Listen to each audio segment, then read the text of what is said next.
यहाँ सेफ नहीं है, हिंदू के लिए सेफ नहीं है। अभी ये मिनी पाकिस्तान बन चुका है।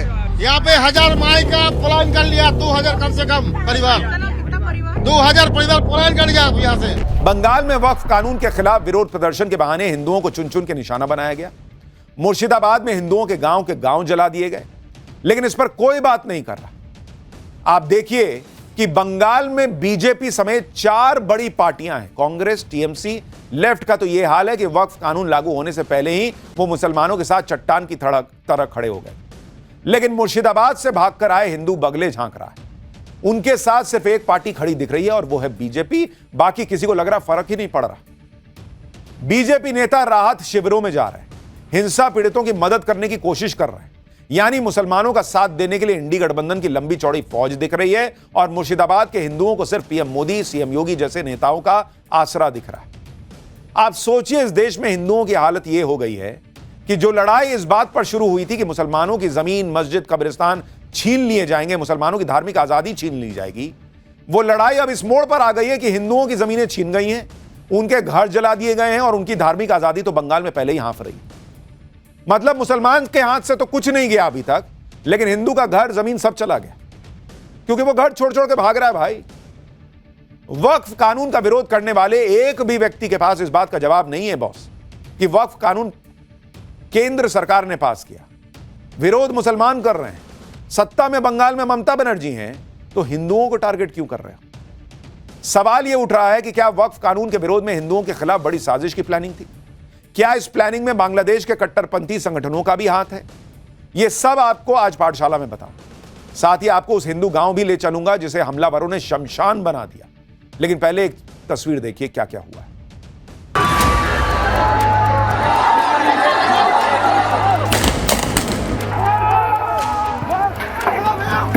अगर ममता बनर्जी रहेगा ना 5 साल, तो ये पूरा वेस्ट बंगाल बांग्लादेश बना देगा। Bharatiya Janata party anti Muslim, anti इस्लाम है, इसलिए उन्होंने वक्फ के कानून को जबरदस्ती थोपा है।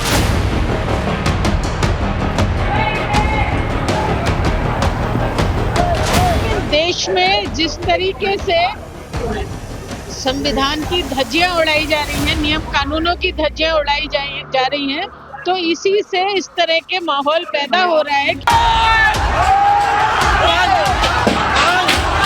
मोदी जब से बैठा है तो वो तो मुसलमानों के खून से होली ही खेलना चाहता है।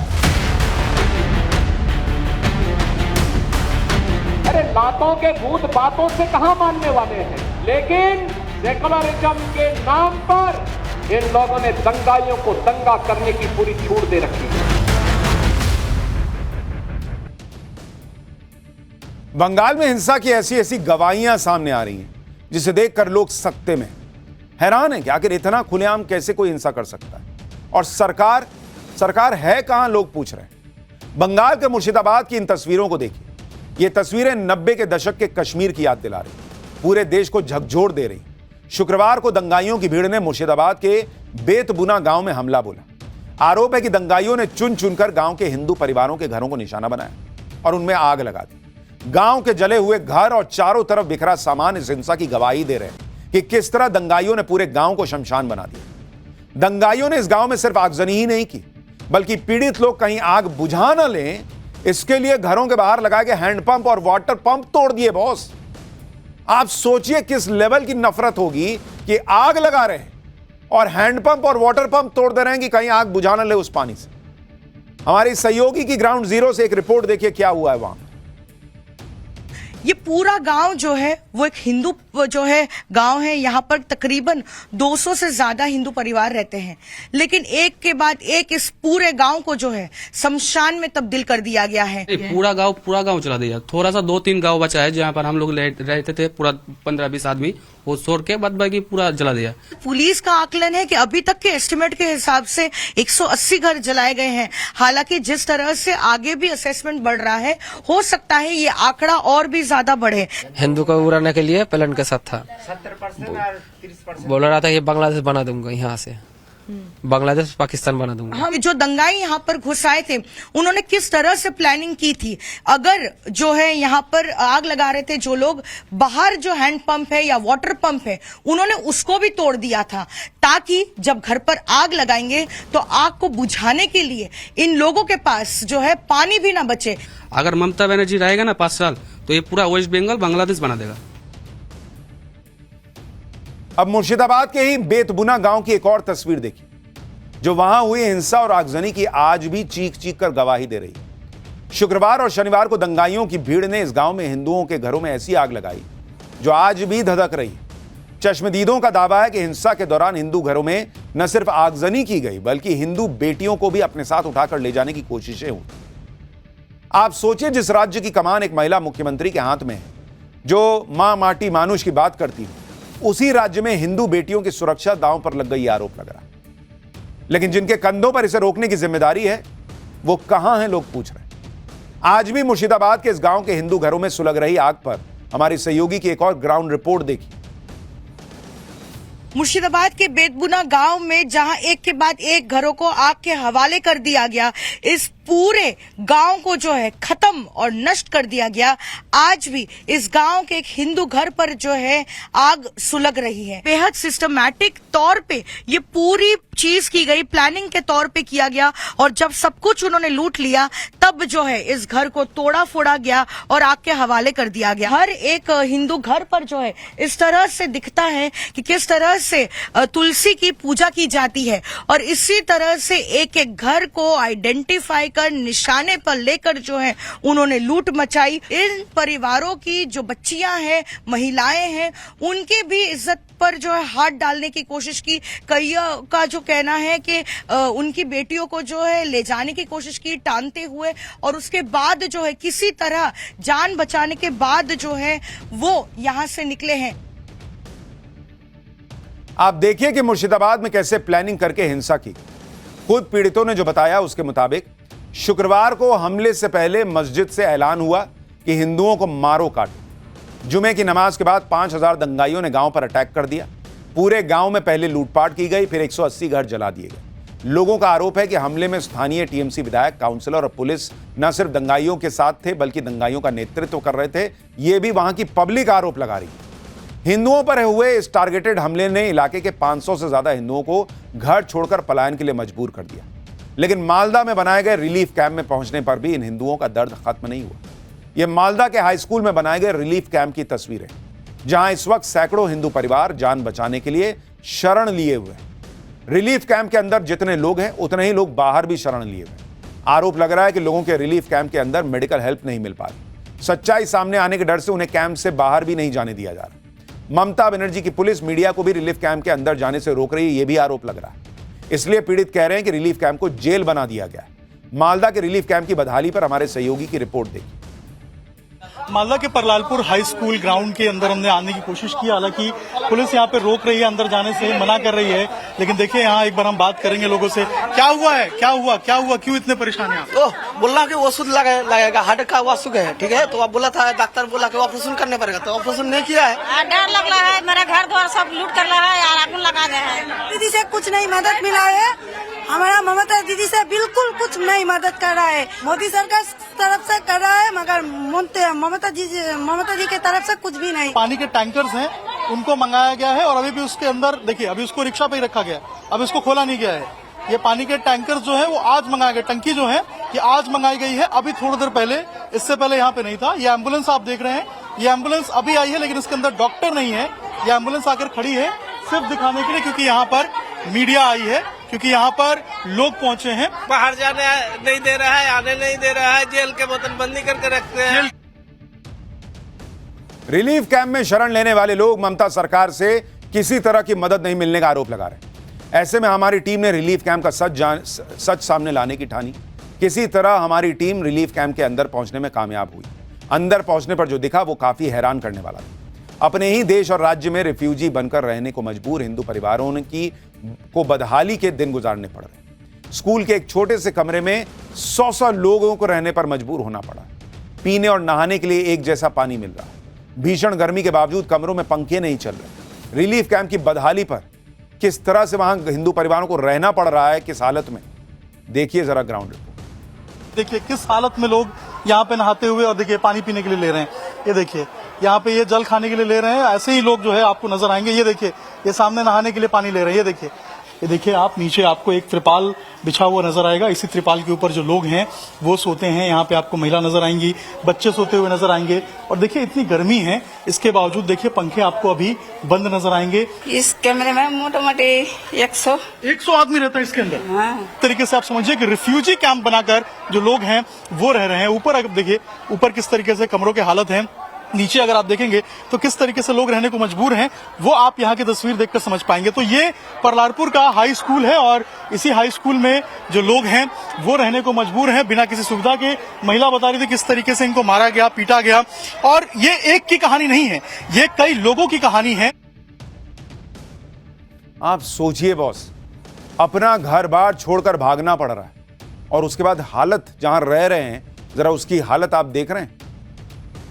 लोग कह रहे हैं एक एक कमरे में 100 लोगों को रहना पड़ रहा है, पंखा नहीं चल रहा है इतनी गर्मी में। कल पाठशाला में हमने आपको ममता सरकार के मंत्री का शर्मनाक बयान भी सुनवाया था, जिसमें वो पलायन के को जस्टिफाई कर रहे थे। कह रहे थे कि बंगाल के हिंदू बंगाल में ही तो पलायन कर रहे हैं, कौन सी बड़ी बात होगी। लेकिन अब तो राज्य की सीमा भी पार होने लगी।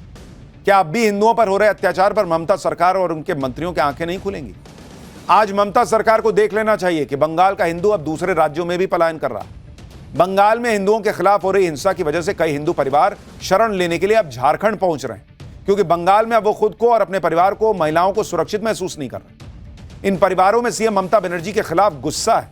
ये हिंदू परिवार बंगाल को बांग्लादेश बनाने की साजिश का आरोप लगा रहे हैं। इनका आरोप है कि हिंसा के दौरान दंगाई छोटी छोटी बच्चियों को भी उठाकर ले जाना चाह रहे थे। आप सुनिए हिंदू परिवार क्या बता रहे हैं। पश्चिम बंगाल को लोग बांग्लादेश करना चाहता है। दीदी से हम कुछ नहीं चाहते, हम दीदी को ही नहीं चाहते हैं। ऑप्शन तो नहीं है ना, कहाँ पर जाएंगे, बाहर जाने नहीं देता है। जा रहे हैं तो ये पुलिस में माना कर रहे हैं कि नहीं जाएगा। भतीजी को और मेरे एक भतीजी को मुसलमान आदमी ने टन के लेकर चला गया। उम्र था हमारा भतीजी का, एक था 14 साल का और एक था 21 साल का। ऐसा क्यों हुआ? लड़की लोगों के साथ घर और तोड़ दिया, जला दिया, क्यों हुआ है? 4-5 हजार आदमी आया था वो लोग एक साथ में। हमारा गांव में 200-400 से ज्यादा होगा आदमी। हम लोग 400 आदमी क्या करेंगे, वो 4-5 हजार आदमी आ रहा। मुर्शिदाबाद से भागे हिंदू परिवारों को ममता सरकार पर कोई भरोसा नहीं रहा, इसलिए वो राज्य के बाहर भी शरण ले रहे हैं। सवाल उठ रहे हैं कि ममता बनर्जी किसका भरोसा जीत पाई। एक डॉक्टर के गैंगरेप और हत्या के बाद डॉक्टर्स का भरोसा उठ गया था। 25,000 टीचर्स की नौकरी चली गई तो उनका भरोसा ममता सरकार से उठ चुका है। और बंगाल में रह रहे हिंदू के भरोसे की नींव तो कई बार हिल चुकी है, क्योंकि बार बार ये आरोप लगे हैं कि ममता राज में हिंदू त्योहार के जुलूस, शोभा यात्रा भी सुरक्षित नहीं रहती। पथराव हो जाता है। किसको भरोसा है ममता सरकार पर, पब्लिक पूछ रही है। बंगाल में जिस तरह से हिंसा हुई और हिंदुओं को टारगेट करने का आरोप लगा, उस पर अब चौंकाने वाले खुलासे हो रहे हैं। बंगाल हिंसा के तार बांग्लादेश से जुड़ते भी दिख रहे हैं। सूत्रों के मुताबिक बांग्लादेश का आतंकी संगठन है हिज़्ब उत तहरीर, वो बंगाल में एक्टिव है। वक्फ के नाम पर मुसलमानों को भड़काने की साजिश कर रहा है। बांग्लादेश के कई संगठन आंदोलन की धमकी दे रहे हैं। भारत के कानून के खिलाफ बांग्लादेश में प्रोटेस्ट की धमकी दे रहे हैं। बांग्लादेश से भारत के खिलाफ भड़काऊ बयानबाजी हो रही है। पुलिस की जांच में बंगाल हिंसा का बांग्लादेश के साथ क्या कनेक्शन निकल रहा है वो भी बताऊंगा, लेकिन पहले देखिए बांग्लादेश में भारत के कानून के खिलाफ किस तरह लोगों को भड़काया जा रहा है। बांग्लादेश के संगठन खिलाफत मजलिस ने वक्फ कानून के खिलाफ प्रोटेस्ट का ऐलान किया है। मोदी सरकार पर मुसलमानों को प्रताड़ित करने का आरोप लगाया है। 23 अप्रैल को ढाका में भारतीय दूतावास के बाहर प्रदर्शन की घोषणा की गई। आप सोचिए कि यह कितनी हैरान करने वाली बात है कि भारत के कानून का विरोध बांग्लादेश में किया जा रहा है, जबकि बांग्लादेश का भारत के कानून से कोई लेना देना नहीं, लेकिन मुसलमानों को भड़काने के लिए इस तरह के प्रोटेस्ट हो रहे हैं। बात सिर्फ प्रदर्शन की नहीं है, बांग्लादेश में तो भारत के हिंदुओं को कत्ल करने की बातें खुलेआम की जा रही हैं। एक बार जो वीडियो बड़ा वायरल हो रहा है सोशल मीडिया पर, जो बांग्लादेश का बताया जा रहा है, वो भी देखिए। तुम होशियार रहो, अगर इंडिया की एक मुसलमान पर जुल्म हुआ, कत्ल हुआ, मस्जिद तोड़ने गया, तो हम बांग्लादेश से हमारे बॉर्डर को तोड़कर इंडिया की हिंदू को कत्ल करने की तैयार हो जाओगा। बंगाल हिंसा के बांग्लादेश कनेक्शन की बात शुरुआती जांच में भी सामने आ रही है। केंद्रीय गृह मंत्रालय भी इस मामले को लेकर एक्टिव हुआ है। सूत्रों के मुताबिक शुरुआती जांच से पता चला है कि हिंसा में बांग्लादेश के अराजक तत्वों की भूमिका हो सकती है। शुरू में इन लोगों को स्थानीय नेताओं का भी समर्थन मिला था, यह भी सूत्र दावा कर रहे हैं। बीजेपी के नेता तो खुल के कह रहे हैं कि बांग्लादेश से आए लोगों ने बंगाल में हिंसा की और उत्पात मचाया। उनका मकसद बंगाल के कई इलाकों से हिंदुओं को भगाना था। सुनिए बीजेपी नेता को, फिर बताऊंगा कि हिंसा करने वालों को फंडिंग कहां से मिलने का आरोप लग रहा है। देखिए, मालदा, मुर्शिदाबाद, दिनाजपुर, नदिया, बीरभूम, हावड़ा जिला को हिंदू शून्य करने की साजिश चल रही। बांग्लादेश से आकर के लोग यहाँ उत्पात कर रहे हैं, तो इसीलिए बार बार यह हिंदू समाज के ऊपर आक्रमण हो रहा है। पश्चिम बंगाल में हिंसा के पीछे विदेशी फंडिंग का भी खुलासा हो रहा है। सूत्रों के मुताबिक कहा जा रहा है कि हिंसा की प्लानिंग पिछले 3 महीनों से हो रही थी। हिंसा के लिए तुर्की से फंडिंग हुई और हमलावरों को 500-500 रुपए दिए गए। प्लान बनाकर लोगों को पैसे बांटे गए। पहले रामनवमी पर हिंसा की प्लानिंग थी, फिर वक्फ बिल को ट्रिगर पॉइंट बनाया गया। मुर्शिदाबाद में बांग्लादेश जैसी हिंसा की साजिश थी। बांग्लादेश के कट्टरपंथियों का बंगाल हिंसा में कितना रोल है, वो धीरे धीरे सामने आ रहा है। जब कहा जाता है कि बांग्लादेशी भारत की सीमा में घुस रहे हैं, बंगाल में CA-NRC कोई आने नहीं दूंगी, किसी को छूने नहीं दूंगी, भाई स्लीपर सेल तभी तो बनता है जब वहां से लोग आकर पहले ही घुस जाते हैं।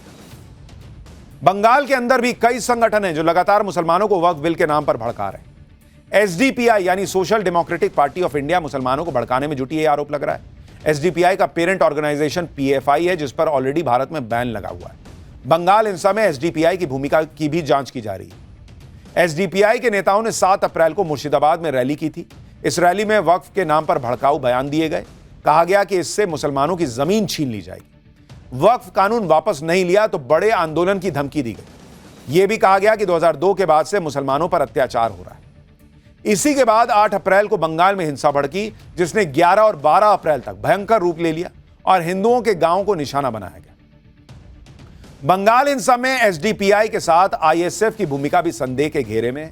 इंडियन सेक्युलर फ्रंट 2021 में गठित हुआ था। ISF ने भी वक्फ कानून के खिलाफ मुसलमानों को भड़काने में कोई कसर नहीं छोड़ी। अभी कल ही दक्षिण 24 परगना में ISF ने जमकर तोड़फोड़ और हिंसा की। यह CCTV फुटेज देखिए। ISF से जुड़े लोगों ने पुलिस पर हमला किया। इस हमले में छोटे छोटे बच्चे शामिल थे। जांच में सारी सच्चाई बाहर आ जाएगी। लेकिन आप तस्वीर देखिए बॉस, पुलिस की गाड़ी फोड़ दी गई। ये 14 अप्रैल 2025 की तस्वीरें दिखा रहा हूं आपको। बंगाल हिंसा के पीछे किसकी साजिश थी और कैसे प्लानिंग करके हिंदुओं को टारगेट किया गया, इसका खुलासा धीरे धीरे हो रहा है। लेकिन विपक्ष अभी भी इसे छोटी बात मानकर जस्टिफाई करने की कोशिश कर रहा है। कह रहा है कि एक समुदाय को परेशान करेंगे तो उसका नतीजा कुछ भी हो सकता है। सुनिए विपक्षी नेताओं को, फिर बताऊंगा कि योगी आदित्यनाथ ने बंगाल के दंगाइयों का क्या इलाज बताया। मुर्शिदाबाद के अंदर भी एक रिएक्शन है और इसके लिए भारतीय जनता पार्टी जिम्मेदार है। आप अगर किसी के मजहब पे जबरदस्ती हमला करेंगे, उसके नतीजे कुछ भी निकल सकते। किसी के मजहबी मामलात में मदाखलत नहीं करनी चाहिए, लेकिन Bharatiya Janata party anti Muslim, anti इस्लाम है, इसलिए उन्होंने वक्फ के कानून को जबरदस्ती थोपा है। एक समुदाय के लोगों को आहत करने के लिए ये इस तरह की चीजें फेरबदल किए जा रहे हैं और उनके कुछ न कुछ आने वाले समय में दुष्परिणाम हो सकते हैं। देश में जिस तरीके से संविधान की धज्जियां उड़ाई जा रही हैं, नियम कानूनों की धज्जियां उड़ाई जा रही हैं, तो इसी से इस तरह के माहौल पैदा हो रहा है कि लोग अपने आप को असुरक्षित महसूस कर रहे हैं। देखिए, हिंदू प्लान बिल्कुल नहीं कर रहे हैं, ये प्लान करवा रहे हैं जानबूझ करके, एक माहौल खराब कर रहे हैं ताकि वहां पर राष्ट्रपति शासन लग जाए। आप इन नेताओं की बेशर्मी देखिए बॉस। कांग्रेस के नेता किस बेशर्मी से कह रहे हैं कि जो मुसलमानों के साथ हो रहा है ये उसका रिएक्शन है, मतलब इसको जस्टिफाई कर रहे हैं। लोगों के घर जला दिए गए, कुछ लोग मर गए, महिलाएं कह रही हैं कि हमारे साथ अभद्रता हुई, इस तरह की घटनाएं हुई और कांग्रेस के नेता बेशर्मी से कह रहे हैं कि जो हुआ है ये उसका रिएक्शन है। तो बॉस, जो हिंदुओं के साथ हो रहा है उसका रिएक्शन हो जाएगा, फिर होना नहीं चाहिए, कानून के हिसाब से चलना चाहिए, लेकिन क्या उसको जस्टिफाई कीजिएगा? क्या लोग हैं बॉस, पत्थरबाजों को भी जस्टिफाई कर दे रहे हैं, घर जलाने वालों को भी जस्टिफाई कर दे रहे हैं कि रिएक्शन है। विपक्ष के नेताओं को हिंदुओं का दर्द, तकलीफ और पलायन दिख ही नहीं रहा। इनको वोट बैंक का तनाव है सिर्फ, और इसलिए हिंदुओं के खिलाफ हिंसा को भी जस्टिफाई कर रहा है। जबकि बंगाल हिंसा के आरोपियों का क्या इलाज होना चाहिए, इसका जवाब उत्तर प्रदेश के मुख्यमंत्री योगी आदित्यनाथ ने दिया। यूपी में कोई अपराध करता है तो उसके खिलाफ जिस तरह से योगी आदित्यनाथ की सरकार एक्शन लेती है वो एक मॉडल बन गया है, और बंगाल हिंसा के आरोपियों के लिए भी सीएम योगी इसी तरह के मॉडल की बात कर रहे हैं। सीएम योगी कह रहे हैं कि बंगाल जल रहा है और ममता बनर्जी खामोश है। दंगाइयों को शांति दूत कह रही हैं, लेकिन लातों के भूत बातों से नहीं मानते। सुनिए योगी को। दंगाइयों का उपचार ही डंडा है, बिना डंडे के मानेंगे नहीं। आप देख रहे होंगे बंगाल जल रहा है, वहां की मुख्यमंत्री चुप है, दंगाइयों को शांति दूत कहती है। अरे लातों के भूत बातों से कहां मानने वाले हैं। लेकिन सेकुलरिज्म के नाम पर इन लोगों ने दंगाइयों को दंगा करने की पूरी छूट दे रखी है। योगी आदित्यनाथ खुल के कह रहे हैं कि लातों के भूत बातों से नहीं मानते, लेकिन जिस तरह से सीएम योगी एकदम क्लियर हैं कि दंगाइयों का इलाज कैसे होना चाहिए, उसी तरह से ममता बनर्जी पर आरोप लग रहा है कि वो अपने वोट बैंक के लिए हिंदुओं पर हो रहे अत्याचार पर खामोश है। बंगाल में वक्फ कानून के नाम पर तांडव हुआ, हिंदू गांवों को शमशान बना दिया गया, लेकिन ममता बनर्जी कड़क एक्शन लेने के बजाय हाथ जोड़ रही, दंगा करने वालों से कह रही है कि प्लीज ऐसा मत करो, कानून अपने हाथ में ना लो।